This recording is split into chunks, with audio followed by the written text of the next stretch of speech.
this technique with this. Because ink refresher is a resin, I can spray this onto paper and work that into the paper. I'm not rubbing very hard, I'm just kind of massaging it into the paper just because I want it to soak into the paper. And you can see it starting to soak in. It started seeing some of that dark scrap. But you can also see that it tends to dry pretty quick. It doesn't really take long. It kind of has, it's not oily, but it definitely has a little slick feel to it. Once you see it absorb into the surface, that means you can manipulate the surface.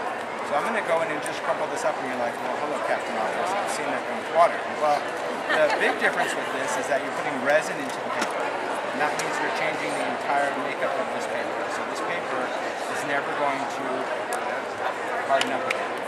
It's always going to be completely soft and pliable. So much that when I'm wrinkling it, I'm getting these really, really fine wrinkles in the paper. And I have the ability to go in and color it. So I'm just going to go in, we'll take a stain again. And I'm just going to use distress stain for this. Now you could use your distress pads if you wanted to, but the stain's really a simple way to ink a large area with the same tone of distress. Now when you ink craft paper, if you haven't used craft before, keep in mind it's a brown surface. So when you put a translucent ink on that, it's going to be super, super dark until it dries. So we're going to dry this. And you'll see that once that brown paper dries, your color actually becomes much lighter. It becomes a little bit more vibrant. You can see all those little wrinkles in there too. It's really cool. How that ink just permeates all these little wrinkles. But you can see that broken china is actually coming out a nice turquoise color. When you first put it on, it didn't look too great. Same thing like if you were going to use red or dusty concord or any of those colors. It's going to go on much darker. So I'm just going to dry this just because I want to put another layer. And again, you do not have to heat set this. You could let it air dry if you wanted to. So if you were doing multiple tags, you could let them all air dry.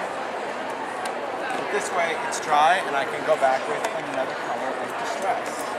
This time I'm going to go with my blending tool. I'm just going to add some highlights here. Just over kind of the wrinkled area. And I'm going to add a little bit of pearls. So I'm going to go in and take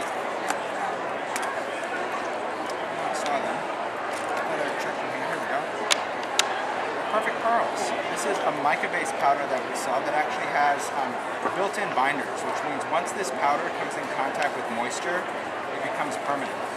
So you can use it over any type of stamped image. So if you stamp with distress, or you stamp with embossing ink, or you stamp with archival or pigment, you can dust this over the top and it will actually stick to your stamped image.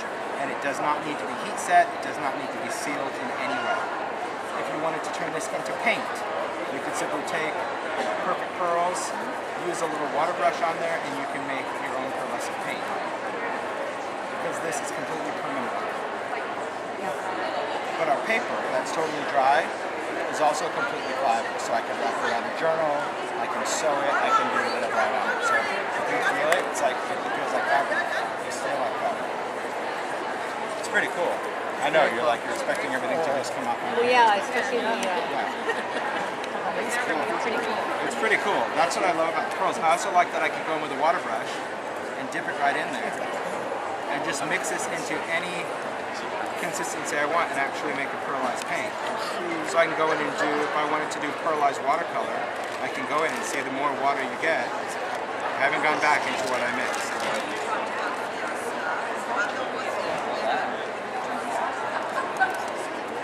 So you can decide if you want to add just a little shimmer, then you would just take a little touch of that, and you can just do a little sparkle wash over the top, or you can make it pretty thick and actually paint it. And you can do that with any of the colors. And this is permanent. It's done. It's not going to come off. I know, you're expecting to wipe off. So, that being said, because I love to work with perfect pearls, I love to work with the powders, I use them so much that I actually made a palette of them. So I took our ink palette, so we actually sell this palette empty. It's got 36 welds, it has a hinged jewel lid, which is nice.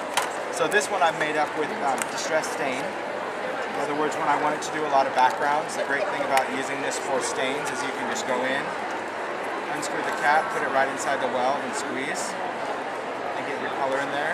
So then this becomes if you wanted to watercolor that way, you can just pick it up and that becomes your watercolor palette. If you wanted to color with stains. This one I did Perfect Pearls. Now, because Perfect Pearls bond with water, you could have just put the dust in there, but then it's not going to travel well, obviously.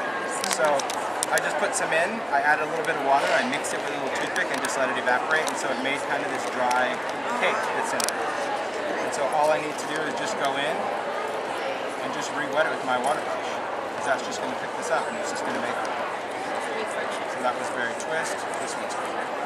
This one's turquoise. You can go with any of your colors. Next year you'll have this available for us to buy all I doubt it. But it's super simple.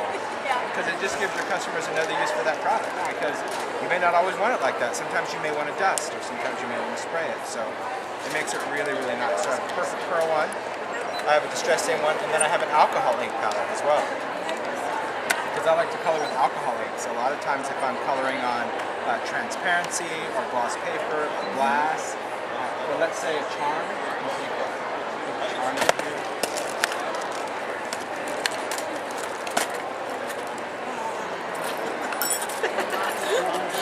One of A little those. box of goodness, huh? There's a lot of cool stuff. Let's take out some metal pieces.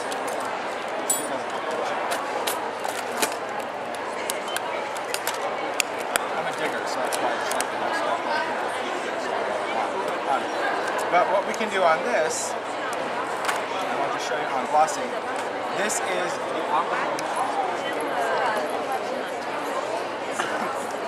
This is the Adirondack alcohol ink, which is a solvent-based ink. Maybe you've seen a lot of different polished stone techniques and all of that. It's very fluid. And all I've done is dripped it into the palette. And once I dripped it into the palette, I let it dry. So everything in here is completely dry. What I've gone in to do is I've used blending solution.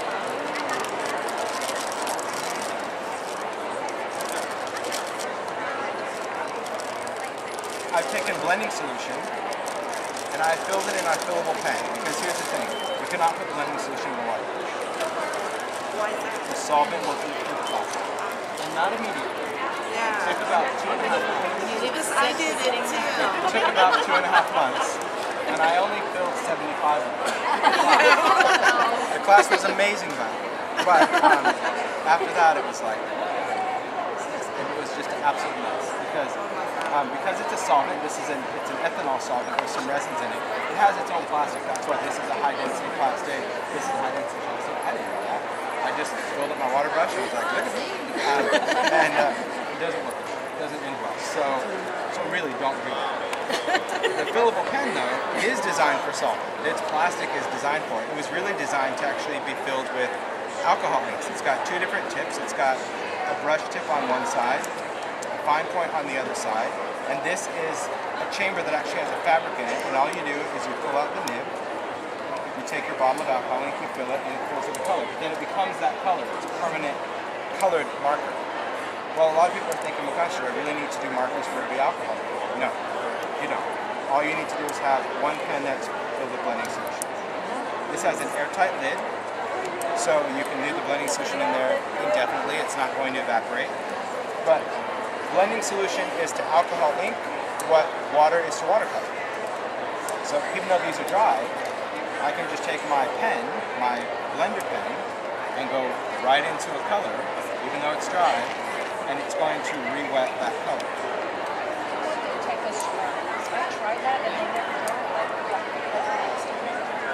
With alcohol ink or re-inker? With alcohol ink, that thing only took an hour to dry. Yep. Yeah. If it's re-inker will never dry. Yeah, because re-inker is like for your stamp pad. That's where your stamp pad's going to dry out. It has too much of this in it. But this will dry really within an hour.